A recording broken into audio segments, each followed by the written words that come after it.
This is BBQ Live. I'm Lisa Blackwell, and today we've got a treat for you. We've got Bruce and Billy from Deep South Sauce Company here. They're going to be making a caprese chicken sandwich with a lemony, garlicky green bean side and an everything but the kitchen sink cookie. Oh my goodness, my stomach is growling. I don't know if you can hear it, but I can't wait to try that. Guys, show us how it's done. Thanks, Lisa. All right, so like Lisa said, we're going to do a kitchen sink cookie, and basically it is everything but the kitchen sink, which means whatever you want to put in it, you can. I got this recipe when I was taking some cooking classes at Le Cordon Bleu, so I appreciate the chefs there who helped give me this recipe. So it's pretty basic. We're going to put in, you can find a recipe for this, by the way, online when the video is over. We got 4 ounces of granulated sugar, 4 ounces of brown sugar, and a teaspoon of salt. And then we've got 5 ounces of softened butter. And since this has been out today, it's really soft. Now normally I would be using an electric mixer for this, but we'll go old school since we're cooking outside today. And what you want to do is you just want to mix these together until they're what is called cream. But basically you want to try to get rid of a lot of the granularity of the sugar. So I'm going to do this really quick here while Bruce is getting ready for the next thing. So I'm just prepping real quick, doing some garlic, butter, and lemon that's going to go on our green beans here shortly. So next we're going to add our eggs. And this is going to give us our liquid, because otherwise everything's going to be a little dry. So those give us some nice texture and the liquid that we need to make sure these don't come out too crunchy. They're going to be nice and soft when we get done. All right, once you have that all mixed up, we've got 10 ounces of pastry flour. Now, if you can't find pastry flour, what you can do is use 5 ounces of all-purpose and 5 ounces of cake flour, which you can find at any grocery store. We've also got a little bit of baking soda and a little bit of baking powder in here as well. Again, the recipe will be online. So we're going to mix this together as I get flour everywhere. And with an electric mixer, this comes together in probably 15 or 20 seconds. It's going to take a little longer doing it by hand here. So once this comes together and most of the flour is incorporated, that's when you get to add the flavor. So what I'm going to add today, and you need about 12 ounces of flavored items. So I'm using 3 ounces of peanut butter chips, 3 ounces of white chocolate, 3 ounces of dark chocolate, and 3 ounces of milk chocolate. But you could put in M&Ms or Reese's Pieces, cut up pieces of candy bar, whatever you really want to put in there. So we'll put those in. Looks like the sun already started the melting process for you. Yeah, they're a little soft today. While you're doing that, I'm going to go ahead and take some green beans that I trimmed up earlier. Just snap the edges off. I have a medium-high heat here. I'm just going to go ahead and put them in this vegetable basket. And the last thing that I'm going to add to mine to really make it everything but the kitchen sink is I'm going to add 3 ounces of mini marshmallows and 2 ounces of pretzels all crunched up. Now that pretzel is going to give that nice salty flavor to counteract a lot of the sweet we have from the chocolates. So you just mix all this together. It's going to take a little while, even in the blender or the hand mixer, because you got to really get all those marshmallows incorporated. Once you get done, it's going to look like this. So it's a real basic cookie dough, but you can see, if you can't see when you do it, you'll see that there's nice chunks of all the chocolates, all the marshmallows. So I'm going to grab my cookie pan. Now the nice thing about this is you can typically do this in the oven, but we're doing outdoor today. So we're going to use our grill. We got a Weber Genesis GS4. I've got it set for indirect at 350. So basically what I've done is I've turned the left burner on, left the middle and the right one off, so I can cook these like I'm cooking them in a convection oven. So I do a lot of baking outside. So we're going to take these, take your cookie scoop, or you can take your hand, and you want to make a golf ball sized little nugget there. Now this is going to be a little soft, so you don't want to press it all the way down, but you do want to give it just a little touch so the top doesn't end up rounded. You end up with a nice round cookie. So I'm going to quickly get 9 of these on the pan here. If you're depending on what size pan you use, you don't want to overcrowd them because they are going to grow a bit. If you have a half sheet pan, you would get 12. A standard cookie pan will get 9. I'm just sort of offsetting them a little bit because we want to make sure, I said, they don't grow together and become one big cookie, which is not a bad thing necessarily, but we're trying to make individual servings. This is a real fun recipe for the kids to help mix up with all the chocolate pieces and the marshmallows. Like I said, just give them a little bit of a touch. Got the grill over here sitting right about 350, 360. Put these on the grill, again indirect with the heat all the way to the left. These are going to take somewhere between 10 and 15 minutes, and it really depends on the weather, your oven or your grill, wherever you're cooking them. So check in on them at about 10, and then you can cook them longer if you want them a little bit crispier. I prefer mine a little chewy, so I want to wait for that soft stage. So while those are cooking, Bruce is going to take over. Right. Thanks, Billy. I can't wait to try those. So as you kind of notice in the background, I got the green beans going, butter, garlic, and about the juice of half a lemon here in this little cast iron pot over the coals. I did set up my coals on a medium-high heat. I have a cooler zone in the back, hotter zone this way on this Weber Smoky Joe Jr. I really love doing the charcoal, and the charcoal briquettes from Cowboy just is really good. So I've taken some boneless, skinless chicken thighs. I brine them for a couple hours in a 1/4 cup of salt and a 1/4 cup of Italian seasonings that I just got from the grocery store. Brine those for about an hour, took them out and let them air dry for a couple hours. And now I didn't rinse the brine off, so it's already got a good bit of salt and spice on it. I'm gonna take Hardin's poultry and seafood seasoning. This stuff is incredible on chicken. And when I also add it in with some gold sauce later, and I'm just gonna do the one side and then I'll get the other side here in a second. The reason I like the Hardin's is it's got a lot of stuff in it, you know, that I like on chicken anyway. So it's got lemon in it. It's got, you know, onion, garlic, all the good flavors that make anything taste good. So got some seasoning on that. Gonna let those go. Now these are fairly thin chicken thighs, so it'll probably take 4 or 5 minutes per side on that. So we'll watch that. Now, Bruce is a big fan of chicken thighs, and a lot of people like the dark meat. I prefer the chicken breast, the white meat. So you could easily take a chicken breast and cut it in half and make it thin, and do this with chicken breasts as well if you prefer the white meat versus the dark meat. Yeah, absolutely, Billy. And the recipe that we put online with this will have also that you can substitute with the chicken breast. So why a caprese chicken sandwich? Well, a caprese salad is one of my favorite salads, right? It's just so fresh and refreshing in the summer months. And so I did a little research on where did the caprese salad come from. So interestingly enough, in the 1920s, after World War I, a very patriotic Mason in Italy wanted to do something to show his patriotism for Italy. And of course you had the representation of the Italian flag. Tomato red, green basil, white with the mozzarella. This has to be buffalo mozzarella, fresh buffalo mozzarella. And the basil traditionally is whole basil when you're doing a salad. And so I've kind of modified that. Normally you would use just a good olive oil on your salad. And I'm going to modify that slightly. But even in the 1920s, it was on the island of Capri where this gentleman was, and it didn't really take off until the 1950s. I'm starting to boil here with my butter. I'm going to go ahead and take that off and set it aside. So it got popular in the 1950s when the Egyptian king, King Farouk, abdicated his throne and was exiled over to the Isle of Capri and asked his chef for a nice, refreshing sandwich during the summer months. And his chef came up with a caprese salad sandwich, vegetarian version. And of course, here at Deep South, we don't do much vegetarian. We're all about smoking and grilling some meat. So I decided to go ahead and add some chicken, keep those Italian flavors to it, and bring in some extra special touches we'll talk about at the end.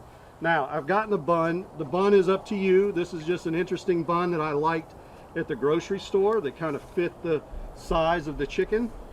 And I'm just putting some olive oil on the bun to really elevate any sandwich. I believe you need to toast the bun.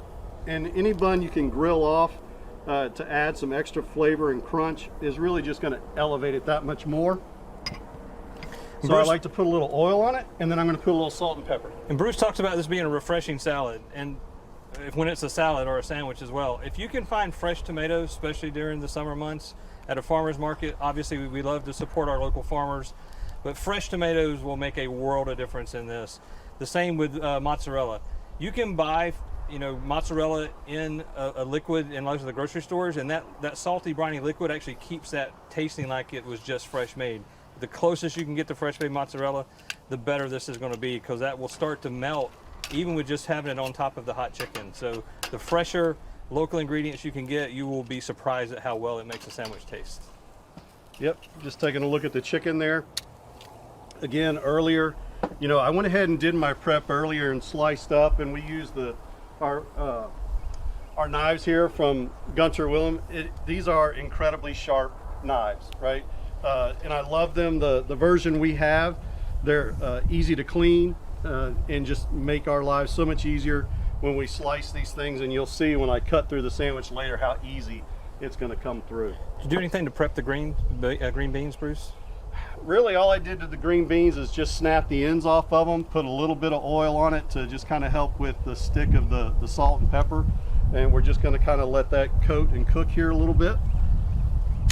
And again, we started this grill maybe 45 minutes before we got started here. Got the charcoal nice and hot and put it on when it was already ashy. That way you don't get flare-ups.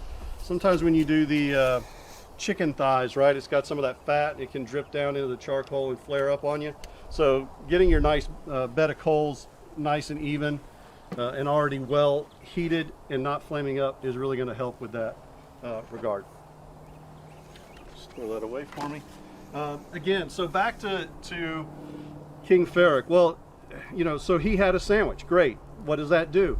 Well, tourism in the 1950s was starting to pick up. So the people going to the Isle of Capri in Italy, tourism, this sandwich became popular at a hotel and really became one of those refreshing things that you could get by street vendors. If you're going to the airport, it was a quick sandwich you could grab and move. So the popularity of the caprese salad and the caprese salad sandwich moved internationally through the tourism at the time after World War II in King Ferric. So that's how it became so popular. And one of the reasons I like it, we decided to do the sandwich at home one night, and we added our True Gold mustard sauce to it instead of the balsamic vinegar, right, that I was going to put on it. Because the True Gold mustard sauce has balsamic vinegar in it, and with the extra pop, it just made the sandwich that much better, right? It was just so much better with the mustard sauce in it and gave it that extra pop. So toasting the bun and the mustard sauce just really gave it that extra piece. And then I got to know the owner of Hardin's, and he gave me some of this poultry seafood seasoning, and I started adding that on the chicken and made it even better. All right, I'm just going to check the temp on the chicken. I don't think it's getting there. I'm looking for about 165 to 170 on the dark meat. So I want it to go get it pretty done. Depending on where I hit it, the chicken's got a little bit of give to it. If you wanted to, if you got some better pieces of chicken and wanted to pound it out, flatten it out a little bit, you could make a wrap out of this as well if you didn't want the full bun. All right, green beans are coming along. And once those thin pieces of chicken get close to done, they're going to get done really fast. So if you have a thermometer like Bruce was using and you know that they're within 15 or 20 degrees, you want to really keep a close eye on them because they'll get overcooked. Yep, I'm going to go ahead and grab these green beans. Now I do have a glove under here, and when I grabbed it, it was really hot. So I'm going to go ahead and take this, dump it into our bowl here. Got it. Drop that under there. Get that set up. Now, one thing you can do, I got this lemon butter garlic on it. I'm going to just kind of drizzle it over right there, and look at all the garlic chunks coming out. There we go. You can toss that through. Now, if you wanted to go ahead and try it now to see if there was enough lemon on it, enough salt, enough pepper, etc., we're going to go ahead and do that. And see, if you really wanted to elevate it another level, you could take some crumbled feta or something like that and put on there as well. No, I think that has enough lemon. Maybe a little more salt. Sometimes I'm not a good judge of salt. My wife tells me I love salt too much and put too much salt on everything, but I think salt enhances all flavors. Take a look at the chicken. Yeah, Billy mentioned earlier, these Thermopens are my favorite Insta-Reads. We're sitting in the 150, 160 range. We're getting close. I'm going to go ahead and put those over a little bit to the side. Still on the heat, but on the edge of it, so they'll continue to cook. As Billy said, they're so thin, they'll continue to cook pretty well. And I'm going to go ahead and toast off some buns.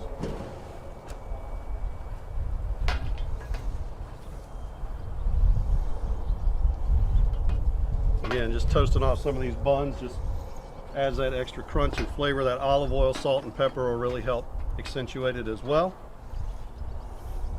Give that a few more minutes. This has a nice outside texture to it too, so as you get the soft cheese, the soft tomato, hopefully well done chicken is going to be nice and tender as well. That outside of that bread having just a bit of crunch is really going to give you a good texture.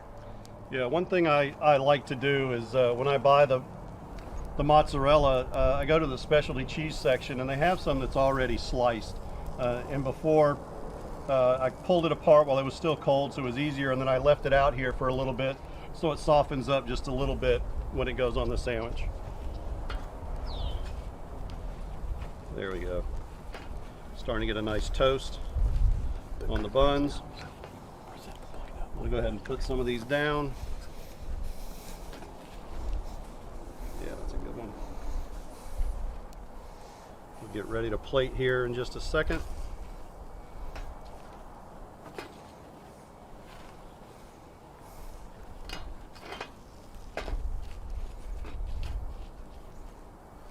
Again, you're looking for interesting buns when you go to the grocery store or the bakery. Maybe the movie board. They don't necessarily have to be Italian buns or anything like that.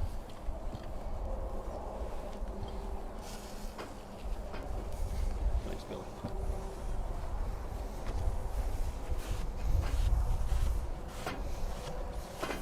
I can tell you the charcoal is still plenty hot. Cowboy's good stuff. It's got a great flavor. Yeah, you could if you wanted to.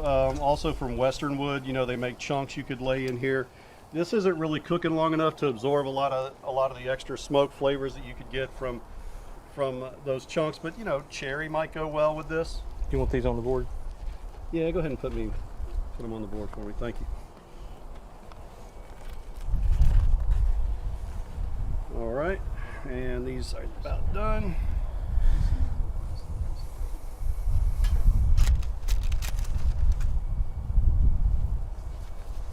Did you check those? Did you check the cookies? Yeah, they're still cooking.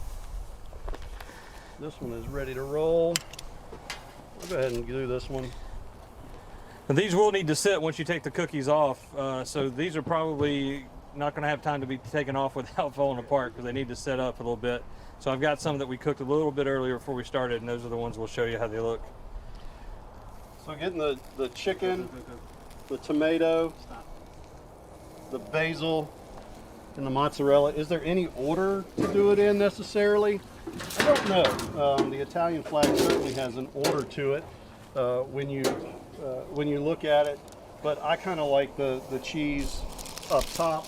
You could do it a little bit differently if you'd like. Again, so we got the chicken, which was brined, right, in salt and Italian seasonings for a couple hours, then let it air dry in the fridge. Sliced tomato, fresh basil, fresh buffalo mozzarella, and then I'm going to add a kick with our True Gold mustard sauce. That balsamic vinegar in it is really going to do something extra special. Just kind of drizzle that over and put that on. So So that's sandwich number 1. See how we are with the rest. Yep.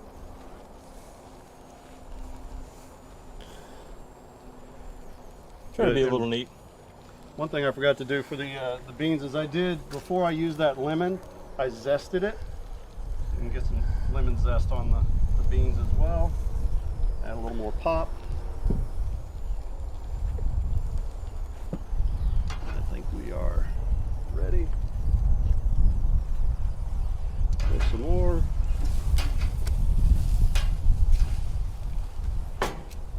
Make it easier for you to plate them. Thank you, sir. All right. Chicken, fresh tomato. These are beefsteak tomatoes that I got from the grocery store because they look the best. I'm going a little different this time. I'm going to do the mozzarella, then the basil. You really don't need, there's going to be a lot of flavor in the chicken. The brine gives it a lot. That hardened seasoning adds a lot to it as well. And then just come in and drizzle some of the mustard over it. Behind you.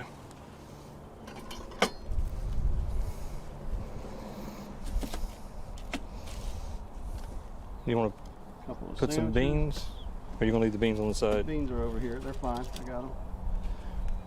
All right. Your cookies about ready there? Yeah, I Billy? got some cookies ready. All Let's right. see if you want to leave some room for them. Yep. Where you wanna put those up front, and then I'm going to cut this one open and see if we can get Lisa to come back over here and try it for us. Now, one thing about these cookies is, especially if you put marshmallows in them, they sort of go a little wild. So they might not all come out round, as you can see where this one right here, but they taste really good. Is it ready? It's ready. I'm Ready. hungry. So there you go. Feel free to bite into that one and tell us how it is. Look at that. And learn a little bit about sandwich tasting here. You gotta squeeze it. It's going to be juicy.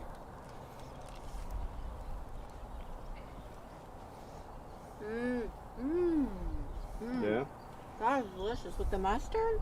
I know. It's that balsamic vinegar and that mustard just takes it beyond any mustard sauce you would normally use. Just if you think mustard and you don't like mustard, this isn't even close to any mustard sauce on the market. That balsamic vinegar really makes the change.